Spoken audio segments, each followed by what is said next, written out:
Programang ito ay rated SPG, striktong patnubay at gabay ng magulang ang kailangan. Isinama nga ni Jelly si Bubbles sa bar na kanyang pinagtatrabahuhan. Sa una nga ay hindi ito tinanggap ng Boss Baste, ngunit dahil kulang sila sa tao ay nagawa ng tanggapin si Bubbles basta't handa nga itong magdamit ng pambabae at sexy. Sa selda naman ay nagpasalamat si Tanggol kay Elsa at sa mga kasama nito. Ibinilin din ni Tanggol na kapag nakalaya na siya ay sana'y huwag nilang pabayaan ang kanyang mga kaibigan na matitira. Kaya naman sabay-sabay nilang pinagsaluhan ang daladalang pagkain ni na Elsa. Hindi naman ubra ang ginawang panglilibre ni David sa table kung saan naroroon si Catherine. Kaya naman personal na itong lumapit upang magpakilala at nagpresenta na gustong sumama sa kanila. Ngunit sinabi ni Catherine na next time na lang umano. Kaya naman bumalik si David na mainit ang ulo at sinabi kay Bullet na hindi siya titigil hanggat hindi niya nakukuha ang kanyang gusto.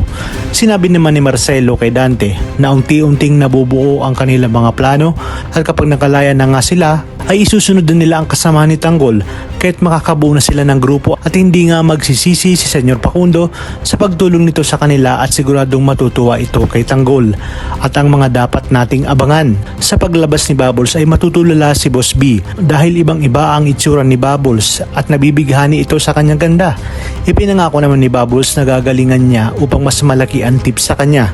Si David naman ay gagawa ng paraan upang makuha ang number ni Catherine dahil sinadyahan nitong banggain ang sasakyan nito, kaya namang kinuha ni David ang kontak ni Catherine. Mukhang makakakuha na ng bagong kakampi si Lucio matapos nitong tulungan sina Edwin sa paghahabol sa kanila ng mga parak dahil sa pang-hold up nila sa isang convenience store. Sa mansyon naman ng mga kabalyeros ay mapapansin ni Pablo na nawawala ang kanyang earbuds, kaya naman agad niyang pinagbintangan na kinuha ito ni Tinding hanggang sa nalaman na nga ni Senyora Bettina at pinakapkapan niya nga kay Pasing si Tinding. Posible kayang pinalano lahat ng ito ni Pasing upang pagbintangan nga itong si Tinding at mapalayas sa mansyon.